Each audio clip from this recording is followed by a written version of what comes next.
not a YouTuber, just like making videos. This is going to be a part 2 to my Martin Luther King video, Was MLK the Enemy? Now, shout out to the conspiracy dude.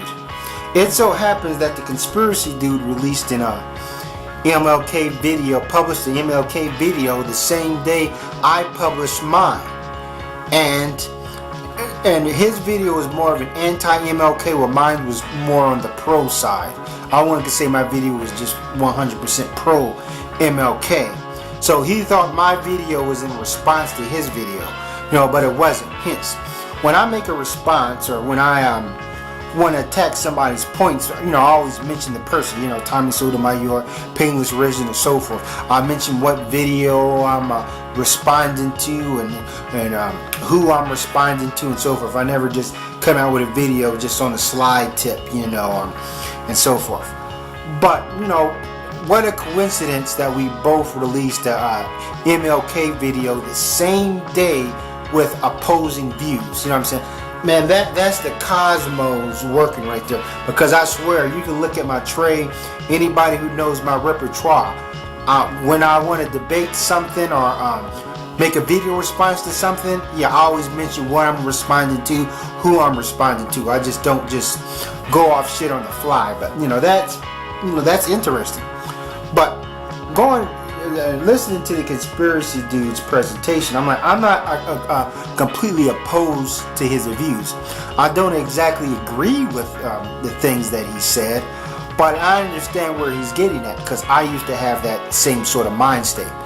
That, black people was doing so good and this and that. We had our own buses and all this other stuff, and we integrated what MLK pushed us to integrate with white people and sold us out to the enemy and so forth. I'm like, and as I said in my last video, it wasn't like we was acting like operating as a sovereign nation. Also, if integrating with white people had caused us to lose out on everything and just become discombobulated, I'm like, we had to been pretty damn weak in the first place. But when it comes to Martin Luther King, I'm like, like when I said, was Martin Luther King the enemy? I don't think he was like the ultimate enemy. I actually believe that if he never existed or he never marched, we'd most likely be in the same position we are in right now. We actually could end up being worse. Now this doesn't mean that I praise MLK. This doesn't mean I look at him as some sort of Christ-like demigod. I'm like, he was a human being. That's why I don't really care that dude messed around with prostitutes or got his dick sucked by 2 girls at the same time and so forth, because I didn't have that sort of admiration for him. You see what I mean?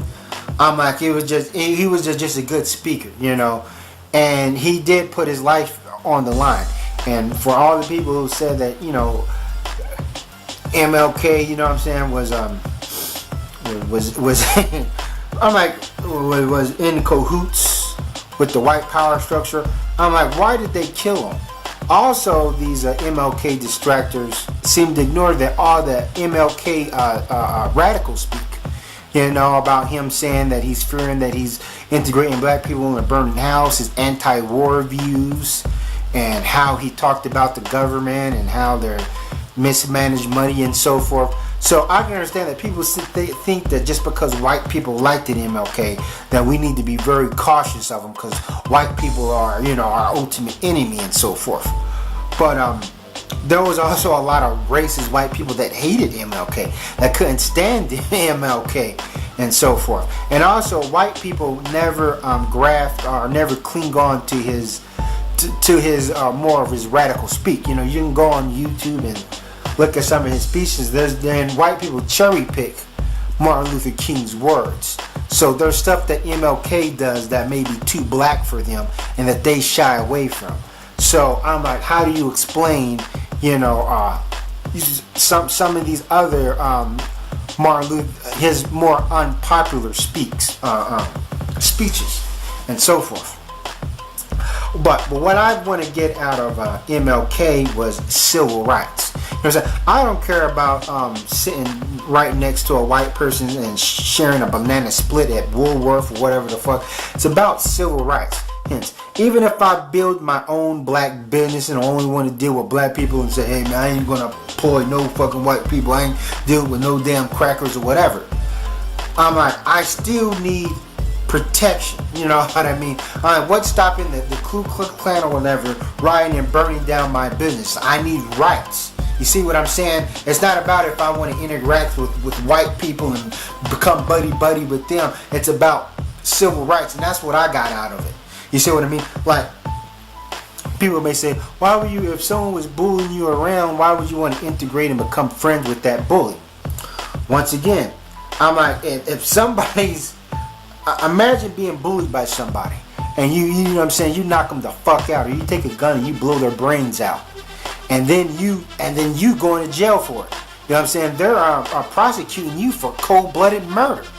You know, I'm like, wouldn't you want to have civil rights and stand in front of the court and say, hey, I have the right to defend myself. This dude was messing with me. He got what he deserved, and I'll do it again, but I'm not at fault here. It was his fault. You know, and that's where civil rights come in, where the judge can look at you and say, okay, yeah, well, yeah, he was with you. You was only defending yourself. Boom, you know what I'm saying? Case closed. You see what I mean? That's what it was about. Hence, if you say that, hey, black people, we need to protect our communities, okay, I agree with you. You know? And, you know, that's like Malcolm X. His theory about, you know what I'm saying, to protect yourself with guns. But don't you want to have the right to bear arms? Hence, white people didn't even want us to even have guns. They didn't even want us to have those rights and so forth. And that's what it was about. It was about civil rights. You know, I'm like, we can build our own businesses, deal with black people, have our own buses or whatever, but we need civil rights to protect us from, you know, the vultures or the wolves, the scavengers, and so forth. And as I said before, if we sold out so quickly, I'm like, but also, and I'm gonna go into what Madhead 1971 said. I'm like, he got it. I gotta give him props for it. When he's talking about taxation, I'm like, in America, you gotta pay taxes. You know that there's no getting around that. You know, sooner or later, especially if you own your own business, you're operating on your own reconnaissance or whatever. But you got to pay taxes. And when those tax dollars circulate, you know what I'm saying, they're building sidewalks that we couldn't walk on, like Madhead said. They're building schools. They're building a lot of it. They're paying for white people, well, for the police officer's salary. So hence, if you know your tax dollars is paying the police officers, is buying the police officer's lunch, you know what I'm saying, paying his rent, don't you feel that you should have the same amount of power? You know what I'm saying? Don't you feel that they should respect you the same they respect white people? So hence, it's about valuing your dollar. Hence, if, you know what I'm saying, you wanted to get it right on a train and you pay for your ticket the same way white people pay for their ticket, you know, but you have to sit in the back of the caboose or whatever. Don't you think that's unfair? Don't you be like, hey man, money is money. I paid for my money. I want the same rights that this motherfucker is getting and so forth. Now you could say, oh well, black people will build their own trains, but this creates another conundrum. I'm like, us black people help build America. I'm like, you know what I'm saying? The highest standard of living was off our backs, was off the working class period, you know what I'm saying, white, black, or whatever. You know, I'm like, we help build the joint. It's like the rapper Razkaz said. He said something about fuck going back to Africa. We help build this shit. You know, we'll tear it down, you know, or whatever. But yeah, I'm like, so we help white people build, because we was here since the beginning. Even before there was a plantation, black people were here. You know what I'm saying? We helped build the plantation that we went to work on. You know, think about that. So after we build everything up, we had to be like, okay, you know, let white people enjoy it, and then we have to start all over and build our own civilization. You know, that doesn't even sound, that sounds kind of silly. Now, as I said, I'm not opposed to black people wanting to migrate from the U.S. and start their own civilization. One of my, you know what I'm saying, favorite leaders is Marcus Garvey. But at the same time, I'm not opposed to a black person wanting to live here in America and take advantage of the resources here and demand respect, you know. So, you know, we have to look at it from that aspect too. And also, going into Martin Luther King's era. I'm like, it's very arrogant for us black people now, sit back, smoke our joints, play our PlayStation 2, listen to rap music, get head from a white girl and talk about, oh yeah, MLK, he was an agent, he sold this out. We would have been in a much better position if MLK integrated us with white people. At the same time, they're fucking white women. So, yeah, we don't know what it's like back then. Also, going into the Ku Klux Klan. The Ku Klux Klan had enormous power, tremendous power back then. They may do still now, but they swayed elections, doctors and congressmen were Ku Klux Klan members and proud Ku Klux Klan members. It wasn't like they kept it a secret and so forth. So, hence, and also white people represented 85%, maybe 85 to 90% of the population. So it was like just black and white. There wasn't that many Mexicans here, for Mexicans to distract white people from us. It was we were the largest minority group. We were considered maybe a threat to white people and so forth. So as I said, we can build our own little communities and deal with ourselves, but when the Klan rides in on horses and burns everything down and kills everybody, what are we going to do? Going into a war or some sort of race war with the white man with weaponry, that's suicidal. I'm getting phone calls like Monty here, but that's too suicidal, man. We had to think logically, I'm like, white people had all the wealth, they had a lot of the power, they had a lot of the resources, and we had to go there and we had to go work for them. If black people had all of these businesses, we had all our buses or whatever, why were so many blacks poor? Why were so many blacks sharecroppers? Why were so many black women scrubbing the white man's floor and raising the white man's children? I'm like, black people, we couldn't just sit around and wait for these black-owned businesses to sprout up to employ us. Hence, there wasn't enough black-owned businesses to employ black people for black people to eat. So therefore, we had to take advantage of what was out there for us to make money and so forth. And now, and that's the whole thing. Like, and when we go into the integration, first of all, people really need to look into Brown versus the Board of Education. First of all, white people was already doing things to desegregate the school systems. It would have happened if Martin Luther King never emerged. So look into that research. There was always these pockets here in America. Like, for instance, Malcolm X went to a white school. So it wasn't like every single school was segregated.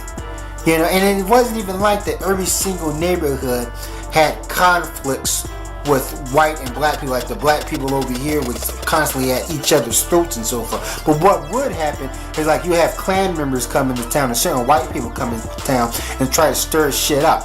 Hence the incident that happened in Clifton, Tennessee. And you guys should check out that documentary, which I left the link to this documentary on my last MLK video and so forth. So,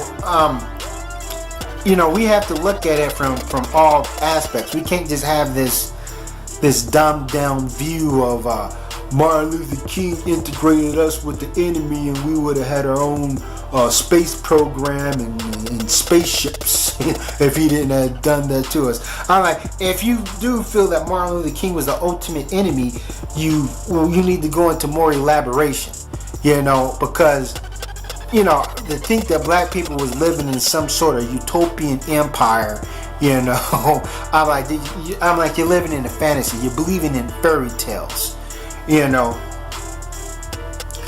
like, we needed equal rights and we needed protection, from Klan, from people who want to kill us. It was about making the life of a black person valuable. And you can't expect for us black, we had to use white people's establishment. We had to. First of all, we fucking helped build them, and why not? Like, their hospitals and some of their technology. We couldn't just sit around and wait around for black people to do it, because it would have been a long process, especially when it's already there. Like, for instance, imagine you driving down a long country road. Back in those days, you didn't have gas stations everywhere in Walmart. You didn't have gas stations every 2 miles down the road. You come across a gas station where there's, white people are at. You want to get gas. And they say, fuck you, nigger, go home. You know, I'm like, I'm like, you be, that'll create a problem for you. You know, I'm like, you need these white people for their gas and they don't want to give it to you. But hence, having civil rights, having something on your side, you know, may prompt them to give you gas to service you because it was the law. Hence, but, you know, even though, you know, white people are going to be racist anyway, he could still say, fuck you, but still, you still want to have some sort of cards in their favor. I'm like, black people are just, you know, we're surrounded by a sea of white people, you know what I mean? I'm like, they're controlling this shit, or they claim control of this shit. So I'm like, you have to just think realistically. And also, I reflect on my own life growing up, you know, and when I say that, because I traveled around and I've been around white people my whole life, and you know what I'm saying, a diverse crowd, because I bounced around in the military. Could I say my life was so horrible because we live in an integrated America that it was so terrible? I'm like, oh yeah, of course I came across racism, plenty of racism. You know what I mean? But I would have came across racism if we lived in a segregated America. You know, but I can imagine, I'm like, what would it be like being a kid, going to the movie theater, wanting to watch Howard the Duck or one of them stupid ass movies that came on back in the days, and then the dude at the movie theater said, hey, no, you can't come in here, you know. Or if I did go into the movie theater, I couldn't sit next to my white friends or whatever. I had to sit in the back of the movie theater, even though I paid my money just like everybody else. So hence, so that's where I'm trying to get at, you know. Alright, thanks for watching.